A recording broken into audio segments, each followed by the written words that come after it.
Hello, my name is Jason Demora, and welcome back to By Faith Bible Studies. Today ends our study in the life of Solomon as recorded in 1 Kings. It has really been an awesome time going through 1 Kings and preaching through this series, and I hope it has been helpful to you to see how the life of Solomon is what it means to be a good king in one sense, but more so it is a foreshadowing of Jesus, the greatest king of all, the one who truly fulfills the Davidic covenant. However, today we are looking at the fall of Solomon, a sermon that you should not listen to as an example of how we should act, but rather proof that the greatest fall, and that Solomon falls into sin. He begins to live for himself and forgets all the blessings that God has granted him and uses those blessings instead of spreading the gospel as we saw last week, but uses him for himself. But before we jump into our text, we have to go back 2 weeks. 2 weeks ago, we looked at 1 Kings 9, 1 through 9, a warning from God to Solomon. And this warning was that if you obey me, I will bless you. But if you disobey me, I will destroy the temple and burn it to the ground. And what this was a conditional side to the Davidic covenant, that each king is individually responsible for his own actions, despite the fact that the Davidic covenant is an unconditional covenant, and there will be a king from the line of David, Jesus Christ, who will be the eternal king. But despite this, each king is responsible for his own actions. Then last week we looked at 1 Kings 9, 10 through chapter 10, verse 13. And this showed us Solomon's response in that he was obedient, and that he really read and heard 1 Kings 9, 1 through 5, and did that. He was obedient, he took God's blessings, and he acted rightly with them, and he was blessed even more. But today, our text reflects the second half of 1 Kings 9, 1 through 9. The half that speaks about God's judgment, that he keeps his covenants in judgment, and he will destroy those who sin against him. Today we witness the fall of King Solomon. However, it's very important to understand that Solomon's sins do not make him a monster. Rather, they shouldn't surprise us. Instead, they humanize him. They make him a real person. Because as we read this text, don't go, "Oh, Solomon, how terrible are you?" But rather, we should have this realization that even the great fall, and we will fall, and we will sin. And what should our response be in the light that we are sinful people? So in light of this, that Solomon's sins do not necessarily make him a monster, rather this idea that we are all monsters in a sense, we are all sinners, and so these sins humanize him. Let us read. And I'm going to begin by reading 1 Kings 9, 6 through 9, and then I'm going to jump to chapter 10, verse 14, reading all the way through chapter 11. Let's begin. 1 Kings 9, verses 6 through 9. But if you or your sons indeed turn away from following me, and do not keep my commandments and my statutes which I have set before you, and go and serve other gods and worship them, then I will cut off Israel from the land which I have given them, and the house which I have consecrated for my name I will cast out of my sight. So Israel will become a proverb and a byword among all peoples, and this house will become a heap of ruins. Everyone who passes by will be astonished and hiss and say, "Why has Yahweh done thus to this land and to this house?" And they will say, "Because they forsook Yahweh their God, who brought their fathers out of the land of Egypt, and adopted other gods, and worshipped them, and served them. Therefore Yahweh has brought all this adversity on them." Jumping to chapter 10, verse 14. Now the weight of gold which came into Solomon in 1 year was 666 talents of gold. Besides that, from the traders and the wares of the merchants and all the kings of the Arabs and the governors of the country, King Solomon made 200 large shields of beaten gold, using 600 shekels of gold on each large shield. He made 300 shields of beaten gold, using 3 minas of gold on each shield, and the king put them in the house of the forest of Lebanon. Moreover, the king made a great throne of ivory and overlaid it with refined gold. There were 6 steps to the throne, and a round top to the throne at its rear, and arms on each side of the seat, and 2 lions standing beside the arms. 12 lions were standing there on the 6 steps on the one side and on the other. Nothing like it was made for any other kingdom. All King Solomon's drinking vessels were of gold, and all the vessels of the house of the forest of Lebanon were of pure gold. None was of silver. It was not considered valuable in the days of Solomon. For the king had at sea the ships of Tarshish with the ships of Hiram. Once every 3 years the ships of Tarshish came bringing gold and silver, ivory, and apes and peacocks. So King Solomon became greater than all the kings of the earth in riches and in wisdom. All the earth was seeking the presence of Solomon, to hear his wisdom which God had put in his heart. They brought every man his gift, articles of silver and gold, garments, weapons, spices, horses, and mules, so much year by year. Now Solomon gathered chariots and horsemen, and he had 1,400 chariots and 12,000 horsemen, and he stationed them in the chariot cities, and with the king in Jerusalem. The king made silver as common as stones in Jerusalem, and he made cedars as plentiful as sycamore trees that are in the lowland. Also Solomon's import of horses was from Egypt and Kue, and the king's merchants procured them from Kue for a price. A chariot was imported from Egypt for 600 shekels of silver, and a horse for 150, and by the same means they exported them to all the kings of the Hittites, and to the kings of the Arameans. Now King Solomon loved many foreign women along with the daughter of Pharaoh, Moabite, Ammonite, Edomite, Sidonian, and Hittite women, from the nations concerning which Yahweh had said to the sons of Israel, "You shall not associate with them, nor shall they associate with you, for they will surely turn your heart away after their gods." Solomon held fast to these in love. He had 700 wives, princesses, and 300 concubines, and his wives turned his heart away. For when Solomon was old, his wives turned his heart away after other gods, and his heart was not wholly devoted to Yahweh his God, as the heart of David his father had been. For Solomon went after Ashtoreth, the goddess of the Sidonians, and after Milcom, the detestable idol of the Ammonites. Solomon did what was evil in the sight of Yahweh, and did not follow Yahweh fully, as David his father had done. Then Solomon built a high place for Chemosh, the detestable idol of Moab, on the mountain which is east of Jerusalem, and for Molech, the detestable idol of the sons of Ammon. Thus also he did for all his foreign wives, who burned incense and sacrificed to their gods.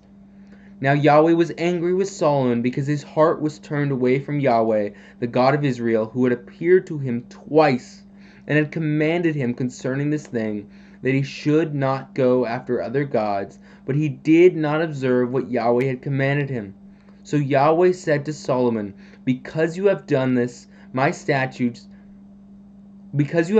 and you have not kept my covenant and my statutes, which I have commanded you, I will surely tear the kingdom from you, and will give it to your servant.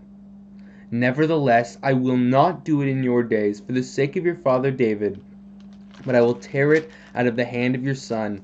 However, I will not tear away all the kingdom, but I will give one tribe to your son for the sake of my servant David, and for the sake of Jerusalem, which I have chosen. Then Yahweh raised up an adversary to Solomon, Hadad the Edomite. He was of the royal line in Edom. For it came about when David was in Edom, and Joab the commander of the army had gone up to bury the slain, and had struck down every male in Edom. For Joab and all Israel stayed there 6 months, until he had cut off every male in Edom. That Hadad fled to Egypt, he and certain Edomites of his father's servant with him, while Hadad was a young boy. They rose from Midian and came to Paran, and they took men with them from Paran, and came to Egypt, to Pharaoh king of Egypt, who gave him a house, and assigned him food, and gave him land. Now Hadad found great favor before Pharaoh, so that he gave him in marriage the sister of his own wife, the sister of Tahpenes the queen. The sister of Tahpenes bore his son Genobath, whom Tahpenes weaned in Pharaoh's house, and Genobath was in Pharaoh's house among the sons of Pharaoh. But when Hadad heard in Egypt that David slept with his fathers, and that Joab the commander of the army was dead, Hadad said to Pharaoh, "Send me away that I may go to my own country." Then Pharaoh said to him, "But what have you lacked with me, that behold you are seeking to go to your own country?" And he answered, "Nothing. Nevertheless you must surely let me go." God also raised up another adversary to him, Rezon the son of Eliada, who had fled from his lord Hadadezer, king of Zobah. He gathered men to himself, and became leader of the marauding band, after David slew them of Zobah, and they went to Damascus, and stayed there, and reigned in Damascus.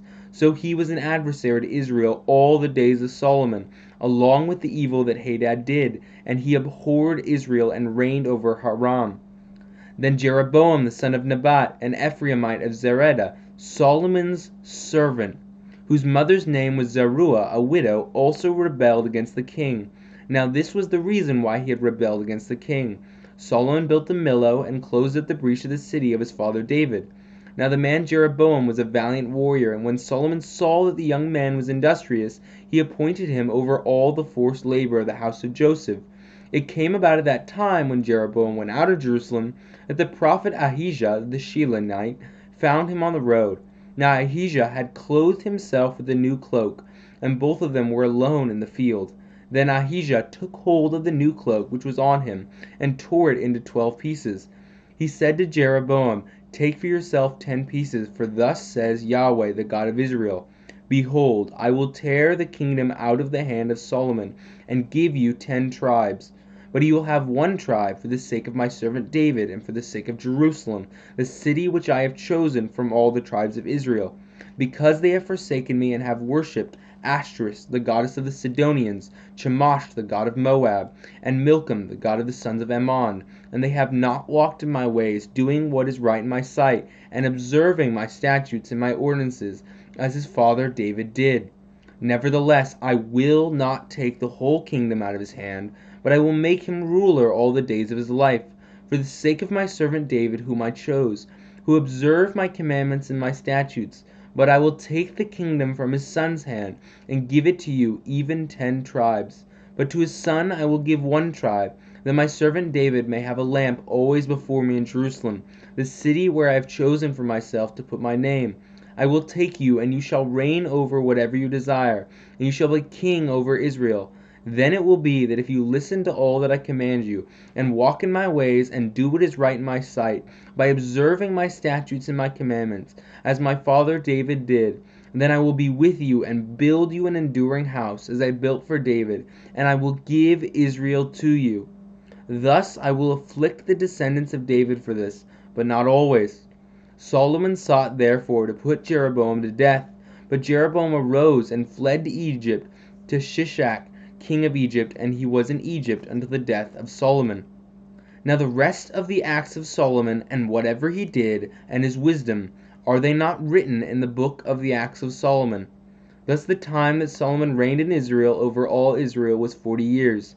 And Solomon slept with his fathers, and was buried in the city of his father David, and his son Rehoboam reigned in his place.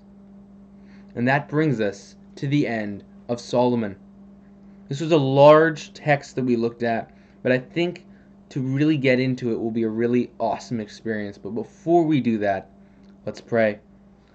Dear Lord, as we look at the fall of Solomon, and that we look at your judgment on him, Lord, may we remember that you are a wrathful God.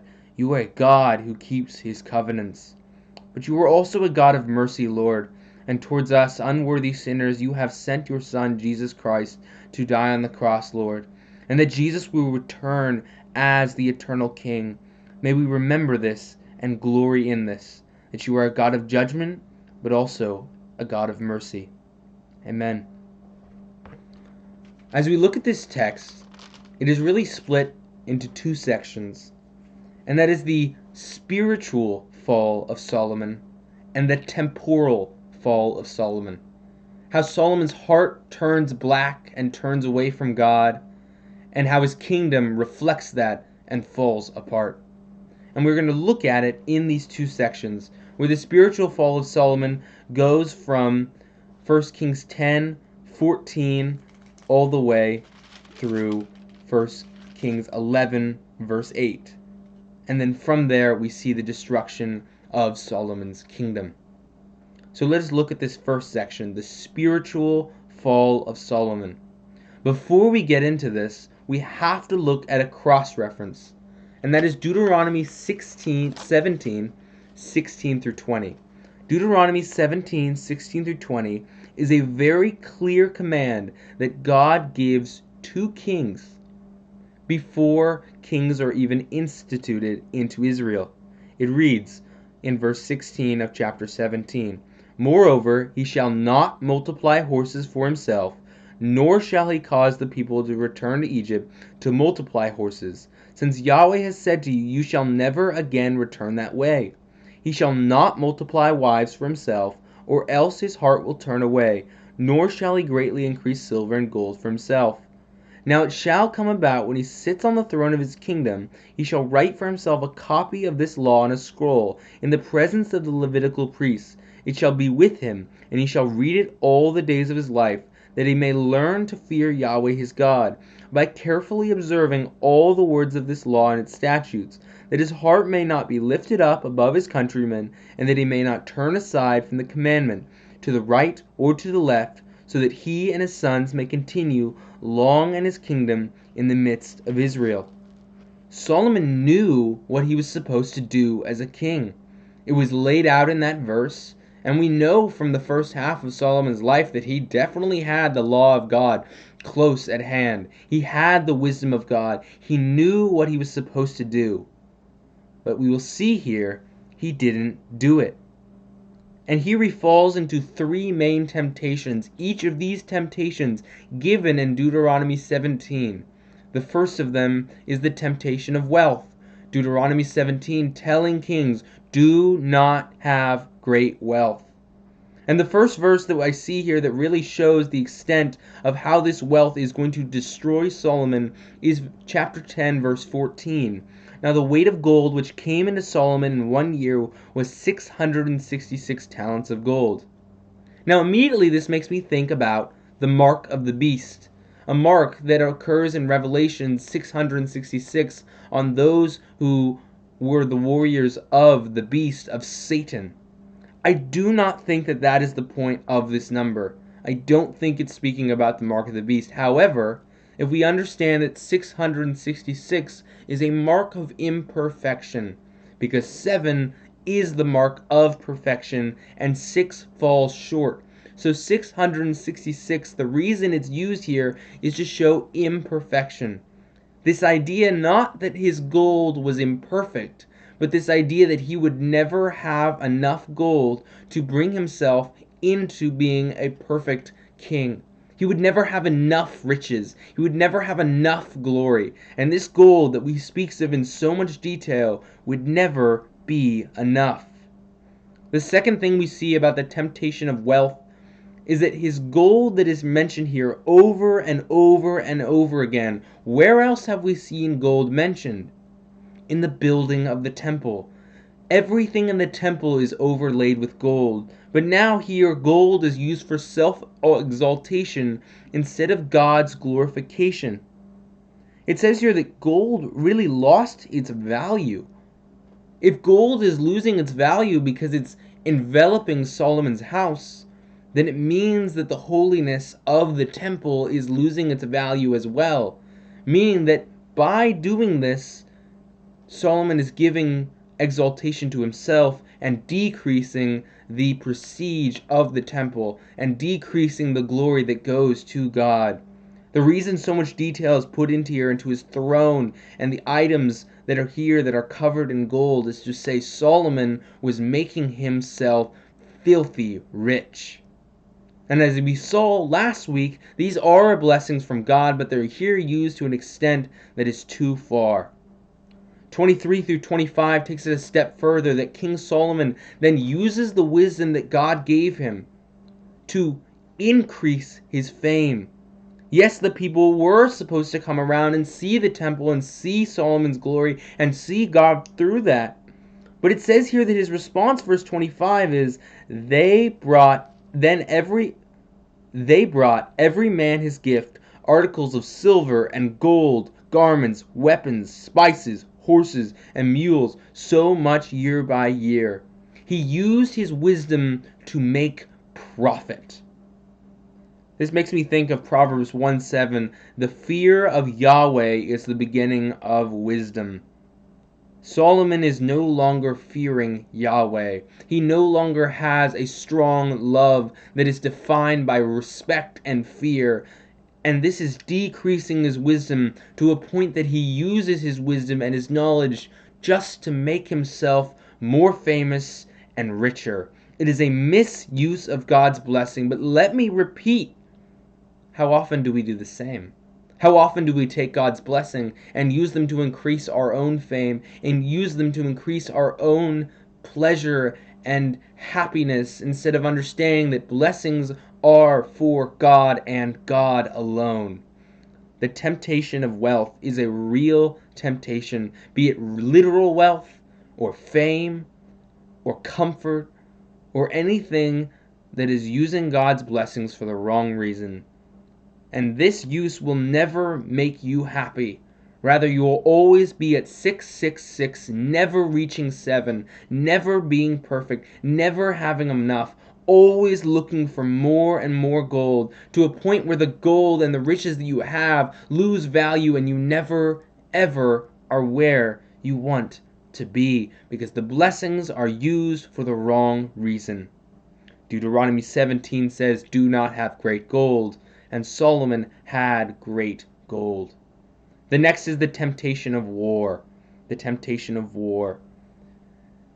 The people of Israel were called to trust in God for strength. But here in verses 26 through 29, Solomon trusts in himself, and he trusts in his own military might, where he has 1,400 chariots and 12,000 horsemen. This is so many chariots, so many horses to keep their power alive, to keep up that military might.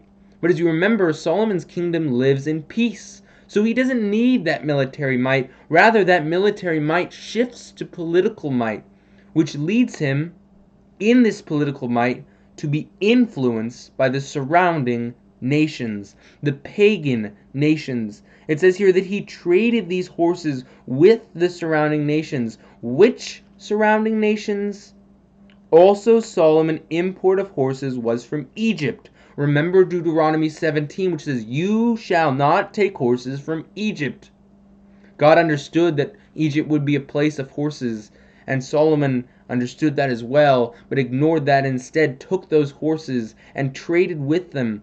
And it goes farther to say that he actually built up the empires that he was told to destroy, and they exported them to all the kings of the Hittites. The Hittites were those people who just a chapter earlier Solomon had destroyed and put into forced labor. But here it's clear that the Hittites have not been destroyed, but rather they are rising up, and they're rising up because of Solomon's blessings. Solomon is using his blessings to grow in political might and to be able to build up surrounding nations. See, the Old Testament taught the Israelites very clearly you are to use your blessings to destroy the surrounding nations so that they do not influence you.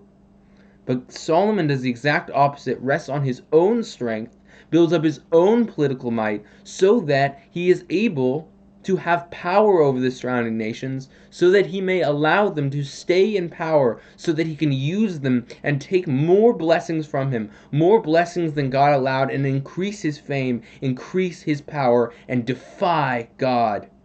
The temptation of war is a real temptation. It is this idea of not trusting in God's strength, but trusting in our own strength. And when you trust in your own strength, it leads to folly and it leads to sin. We need to trust in God and God alone. Once again, a misuse of God's blessings. The third temptation is the temptation of women. We have seen the temptation of wealth, the temptation of war, and now the temptation of women. Chapter 11, 1 through 8, and this is the greatest temptation. It is the temptation that topples Solomon into God's anger, into the hands of an angry God. And it is very, very important as that we go into this. It is not that women are evil and that Solomon shouldn't have a wife. That's so not the point. In fact, it's not even the point that he had 700 wives and 300 concubines.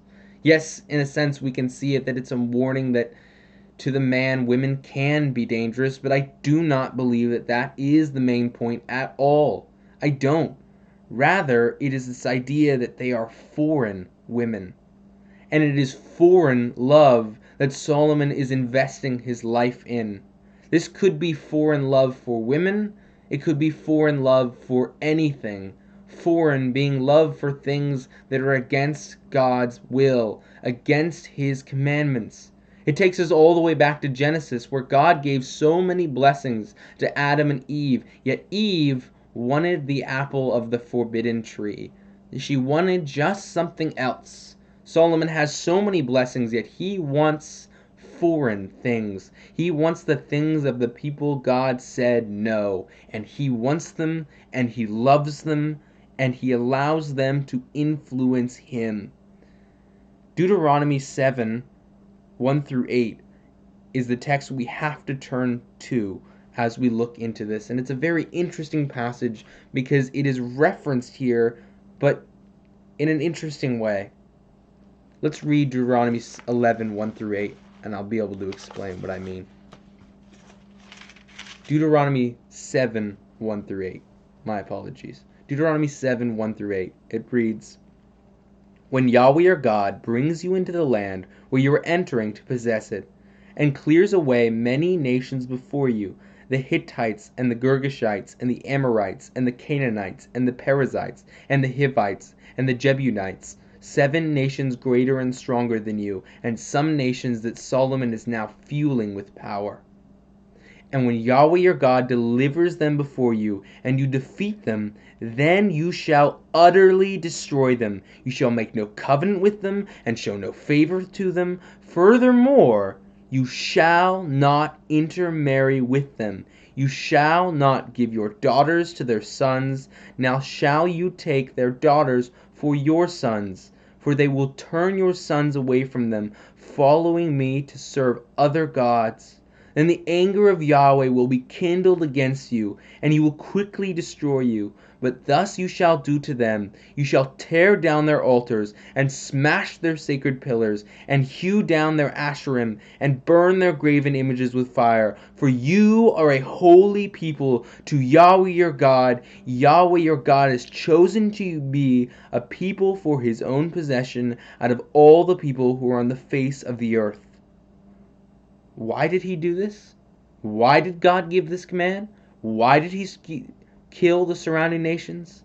Yahweh did not set his love on you, nor choose you, because you were more in number than any of the peoples, for you were the fewest of all peoples.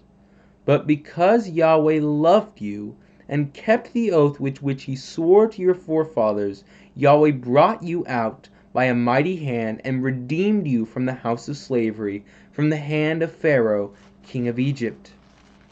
Why has God commanded all of these things? Because he loves his people. But what does Solomon do? He loves something else. And here this verse is quoted. It says, Yahweh had said to the sons of Israel, "You shall not associate with them, nor shall they associate with you." A switch here from marriage and intermarrying to association. Because the writer of Kings understands it wasn't about marriage. It was about influence. I stole this idea right from Abner Chow. He gave a sermon on this and showed this to me. And it fascinated me, this idea that it wasn't about intermarriage, it wasn't about politics, it was about influence. That the enemy nations, the pagan nations, the world, should not ever be allowed to influence the heart of the believer, of the Christian who lives for God, because terrible things happen. And why do we not do these things? Why are we called to refrain from the world? Because God loves you. Not because of anything you've done, but He loves you, and He chose the Israelites. And as we see from the New Covenant, He chooses anyone who believes in Him, and He loves them. But what does Solomon do? He commits adultery to God and loves other things. The greatest evil that Solomon does is based on love, because love is the foundation of pretty much everything. God formed the world in love. God sent His Son to die on the cross in love. God cares for His people in love. God redeems His people in love. We are called to act in love. But what does Solomon do? He loves the wrong things. He turns his heart away from God, and he loves the wrong things. And it says here, and his wives turned his heart away, and it says here, after other gods, and his heart was not fully devoted to Yahweh. And it says that he totally invested his heart. Oh, here it is. Solomon held fast to these in love.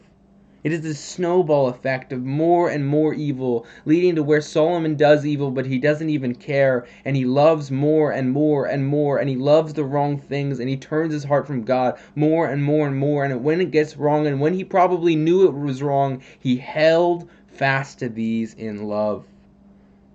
For when Solomon was old, his wives turned his heart away after their gods, and his heart was not fully devoted to Yahweh. He commits adultery to God. Something that I want to point out that I think is very important is, why would you have 700 wives and 300 concubines? Yes, it's this idea of lust and the sin of lust, but it's also a political move. It's very important to understand here that as we read these three evils of Solomon, Solomon was even more politically powerful. This would have only grown his power. Solomon's sins at this point are not decreasing his power. Rather, temporally, he is still a very, very powerful king, even more powerful. His wealth is increasing his power, his fame is increasing his power, his kingdom is coming to an extent even greater than it was before. His sin is increasing the power of his kingdom at the moment. And that's very important to understand, that his kingdom is still increasing here. And it's this idea that he loved himself more than he loved God. He realized that God gave a blessing, but he could increase that blessing if he did the wrong things, and he does that. Then we come to verse 4, and verse 4 is very interesting. As it says here, and his heart was not fully devoted to Yahweh, his God, as the heart of David his father had been.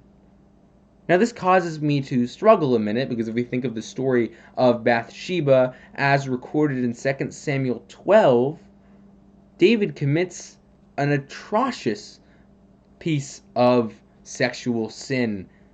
Maybe not to this extent, but it's evil, so what's the difference? And the difference is that in 2 Samuel 12, 2 Samuel 11 is where he commits the sin, but in 2 Samuel 12, David repents.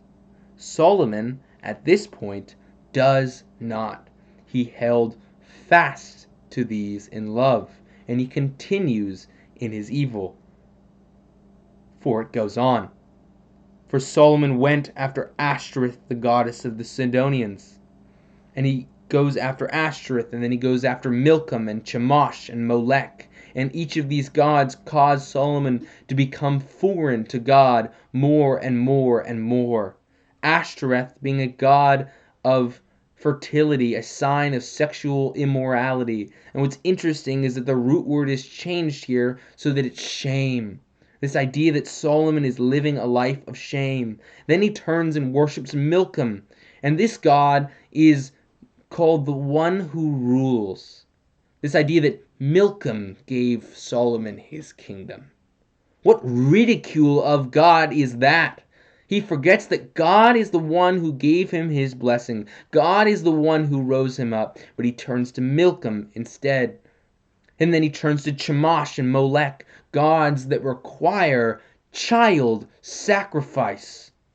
How could Solomon do this? How could Solomon do so much evil? This is why in verse 8 it tells us, thus also he did for all his foreign wives, who burned incense and sacrificed to their gods.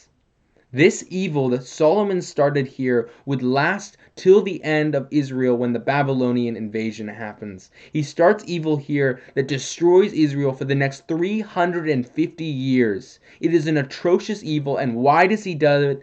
Out of love. Love for the things of the world. He worships the world instead of worshiping God. He does such atrocious evils that it makes us think we would never do this. Well, I stole this Abner Chow quote that I just thought was so powerful and provocative to you. He says, some of you here might think, I would never worship an idol, a statue. That's crazy. That's foolish. That's inconceivable.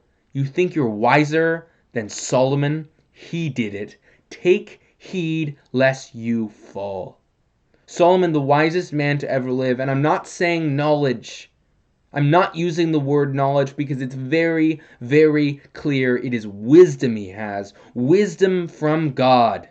He is the wisest man to ever live, and he turned his eye on the temple, loved his women, loved the foreign things, and did the wrong thing, and worshipped statues. How quick would we be who do not have that great wisdom of God to do the same thing? We are all sinners. We are all quick to fall into evil. Solomon falls, and how fast will we fall as well? Take heed lest you fall. And so the kingdom of Israel, still politically strong, economically strong, is now led by a sinful king. A king who is destroying the heart of Israel. Still politically powerful, still economically powerful, but the heart is becoming blacker and blacker as they worship Chemosh and Molech, Ashtoreth and Milcom, idols that can do nothing but steal the heart of the Israelites because they turn their eyes from God. Solomon's spiritual fall brought his kingdom up, but he forgot who's in charge. He forgot who's the king to rule them on. All because God will tear him down. This brings us to the temporal fall of Solomon, the earthly fall of Solomon, the destruction of his kingdom, the judgment by God. And for this we need to turn back to Deuteronomy 7. Deuteronomy 7.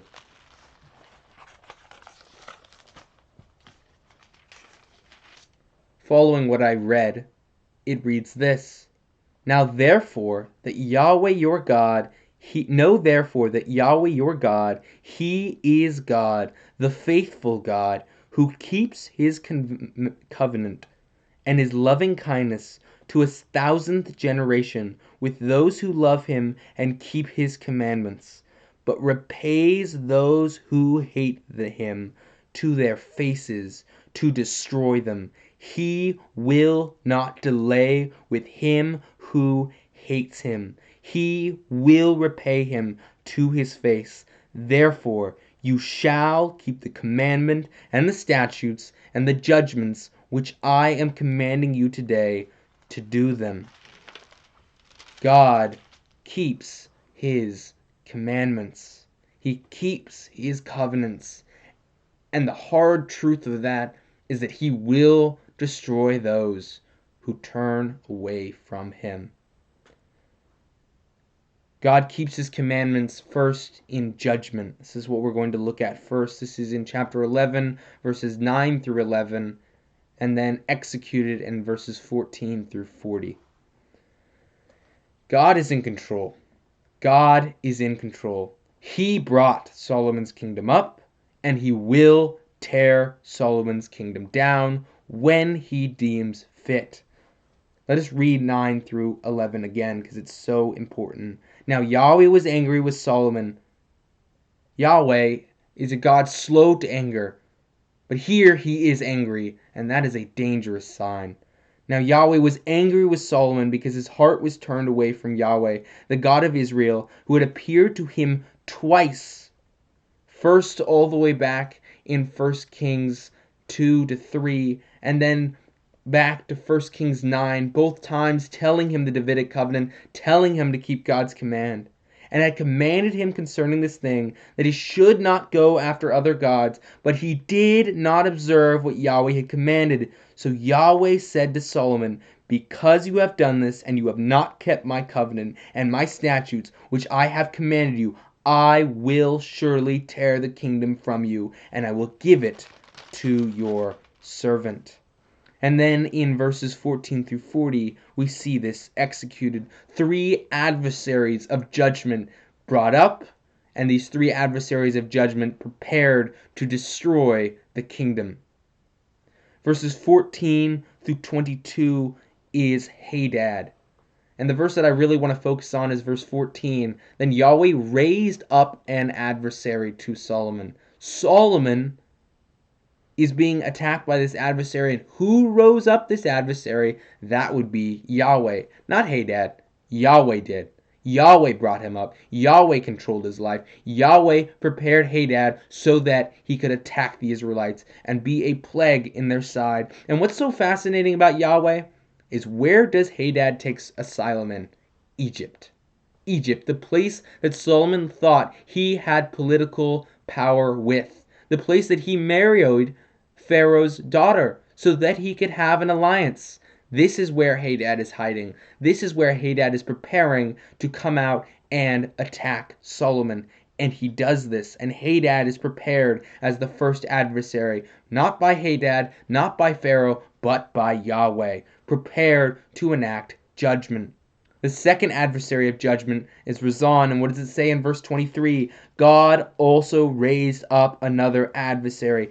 God raises them up. God prepares them to act out judgment. Those who are evil, in God's control. Those who are good, in God's control. God is in control. He rose up Solomon's kingdom. He will tear it down. And then verses 26 through 40, we have the story of Jeroboam. Jeroboam, the servant of Solomon, who God said, this, your servant will take the kingdom from you. Basically, Ahijah, a prophet, comes to Jeroboam and tears his cloak into 12 pieces. 10 of them he gives to Jeroboam. 2 he keeps for himself. Those 10 Jeroboam would take. He prophesies that Jeroboam would be this adversary of judgment. And jumping over to chapter 12, verses 19 through 20, this happens. So Israel has been in rebellion against the house of David to this day because of Jeroboam's attack and defeat of Israel. It came about when all Israel heard that Jeroboam had returned, they sent and called him to the assembly and made him king over all Israel. None but the tribe of Judah followed the house of David. I take it back. It's not that Jeroboam defeated Israel. Rather, there was a political uprising, and they chose Jeroboam. They chose him over Solomon's son, Rehoboam. Jeroboam was the first king of Israel, the one chosen by God. That political unrest, God in control. He chose that to happen. He chose to split the kingdom into Judah and Israel. He was the one who does this. Rehoboam, Solomon's son, falls in evil, and the kingdom is split. But also, God keeps his covenant in mercy as well. Verses 11, 12 through 13, which I skipped, read this. Nevertheless, I will not do it in your days for the sake of your father David, but I will tear it out of the hand of your son. Well, why is this? Well, for that, let's turn to 1 Chronicles 22. 1 Chronicles 22, I've read this passage before, let me read it again. 1 Chronicles 22, 9 through 10, it reads, Behold, a son will be born to you, who shall be a man of rest, and I will give him rest from all his enemies on every side, for his name shall be Solomon, and I will give peace and quiet to Israel in his days. So Solomon has to have peace if God's going to keep his covenant. And that is where God keeps his covenants here. Solomon was granted peace because of this covenant, and he's going to have peace. But when Solomon dies, everything will be taken away from his descendants. It goes on in verse 13. However, I will not tear away all the kingdom, but I will give one tribe to your son for the sake of my servant David, and for the sake of Jerusalem, which I have chosen. This is a direct reference to the Davidic covenant, the covenant that God will keep. He will keep his covenants in mercy, and he will continue to have mercy to his people. Then sprinkled throughout the terrors of the adversaries who will be risen up. In verses 34, 36, and 39, it repeats these things that say God will have mercy, God will keep the Davidic covenant, God will stay with his people, he will have mercy, but in the moment, he will keep his covenant in judgment and destroy. But not always. But not always. Verse 39 reads, Thus I will afflict the descendants of David for this, but not always. But not always. God rises up so much judgment against Solomon, and Solomon deserves this judgment because of the evil that he has done. And the kingdom is split in half, and then 400 years later, because of Solomon's sin, but more so because of God's judgment, the temple is burned to the ground, and the kingdom is lost. However, the Davidic line is not lost, and Jesus does come as the son of the Davidic line. And God keeps his covenant in mercy. The book of Kings is a book of covenants, covenants of judgment and covenants of mercy, and here we see it again. Solomon falls into evil, but God keeps his covenants, and that means that he will destroy Solomon, but he will keep in mercy. Verses 41 through 43 end our time in Solomon, and these verses are so important.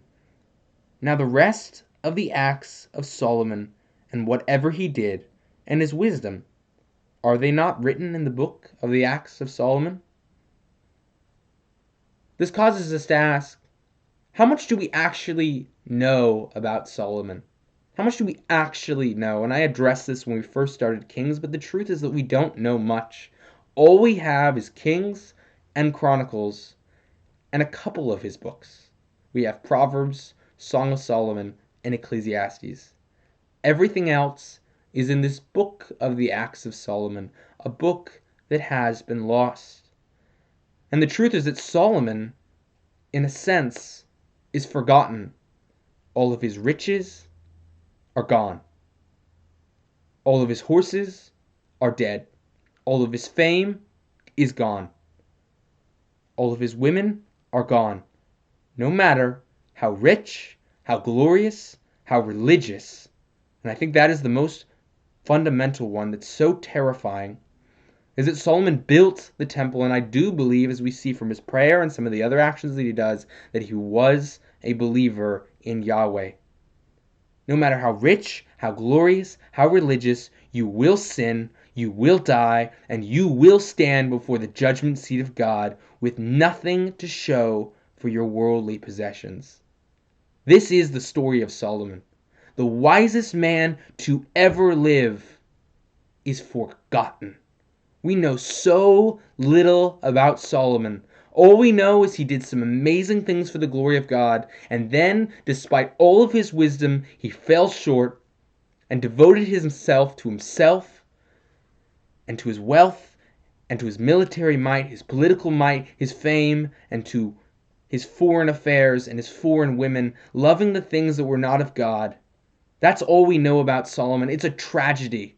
It's a tragedy that shows us the greatest of men will fall, and they will sin, and they will die, and they will be forgotten, and all of their worldly possessions will be lost.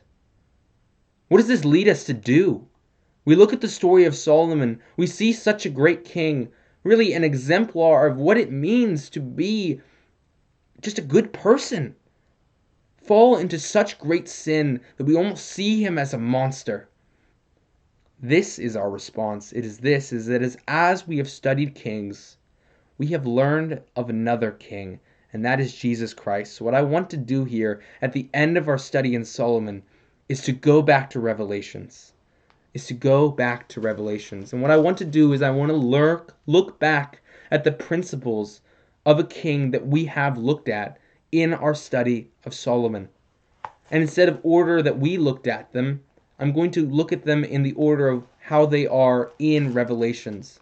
And I hope through this we will be able to see that Solomon is proof that no man can be that king, but there is one who will come and will be that king.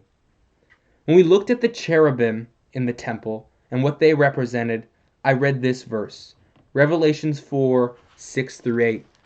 Revelations 4, 6 through 8 reads thus, "And before the throne there was something like a sea of glass, like crystal, and in the center and around the throne 4 living creatures full of eyes in front and behind.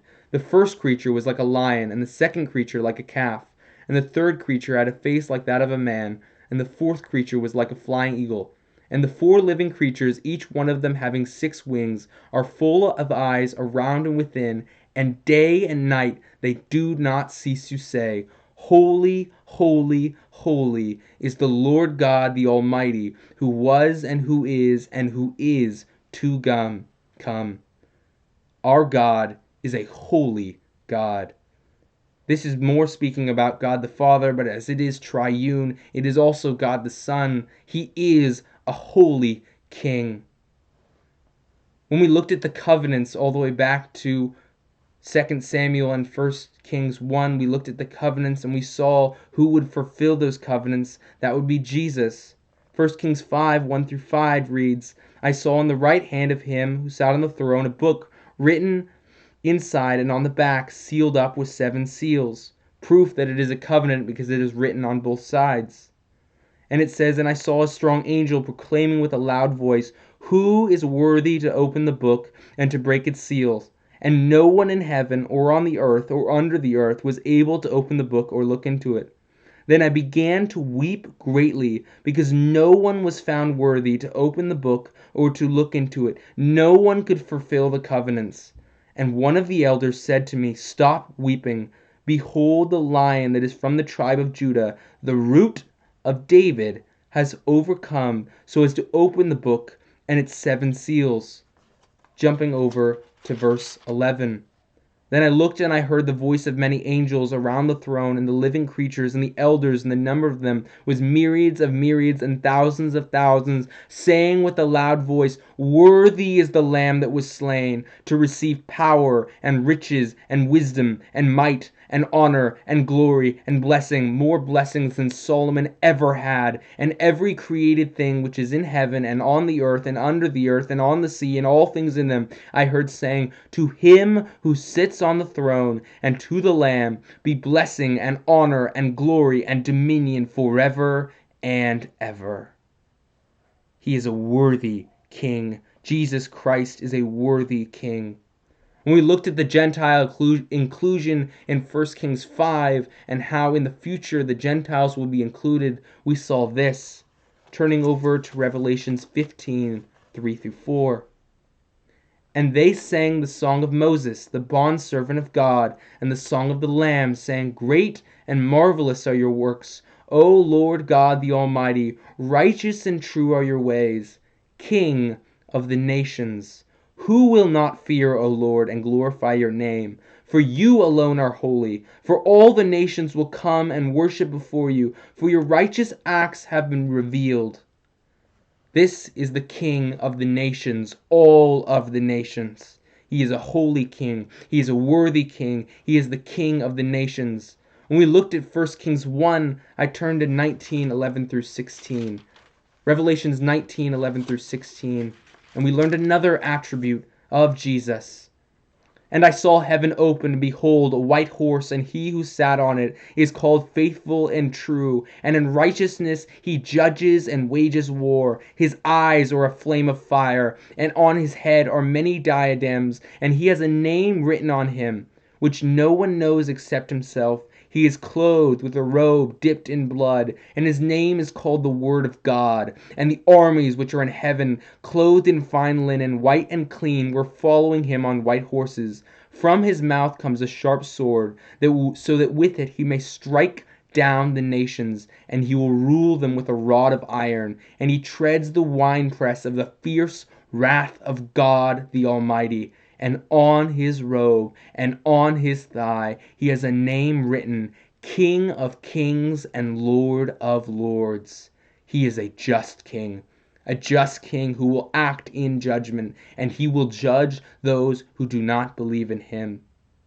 But through this we see a terrifying reality that we are sinners. How can we get out of this and this? We turn to Revelations 21:22.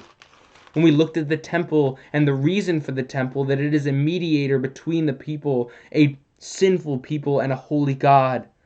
But in heaven, at the end of times, I saw no temple in it, for the Lord God the Almighty and the Lamb are its temple. Jesus Christ is the mediating king. He is the holy king, the worthy king, the king of the nations, the just king, the mediating king.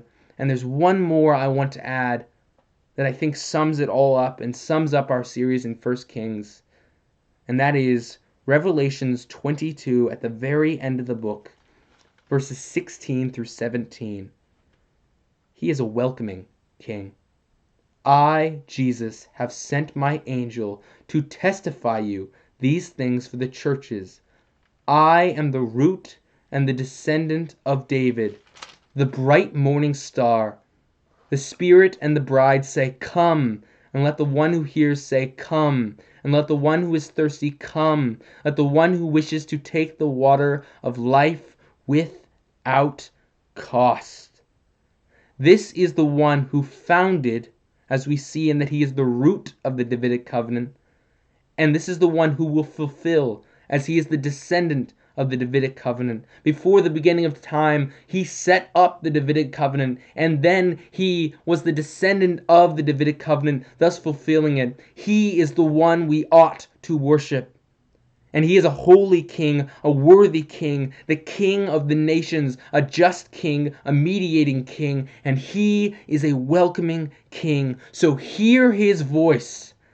Hear his voice and come and take the water of life without cost, because we need King Jesus. If there is anything we can learn from the story of Solomon, it is that there is no matter how hard you try, worldly or religiously, you will never, ever be good enough. You will never have enough gold. You will never have enough horses to protect yourself. You will never have enough love that is in comparison to God's love at all. You will never be able to worship God perfectly. You will sin. You will fall short. Even Solomon, the wisest man to ever live, who had God's wisdom, he fell short. We need King Jesus, a holy, worthy, just, mediating king who is welcoming to all the nations. And all you have to do is come and take the water of life without cost. And Solomon did this. Ecclesiastes is written at the end of Solomon's life, and I believe it was written after his escapade of debauchery. And from Ecclesiastes it is clear that Solomon repents of his sins, and he takes the water of life without cost, even though I do believe he was a believer beforehand. He comes back to full devotion. And that is why we're going to go into Ecclesiastes. Starting next week, we're going to study Ecclesiastes and see how Solomon reflects on his own life and realizes how much we need Jesus. So I hope this study in Kings has been beneficial, and I hope you guys will realize that Jesus is the King of Kings and Lord of Lords, and that you would come and hear his message and bow your knee and take the water of life without cost, so that he may be your king. Thank you, and I'll see you all next week in Ecclesiastes.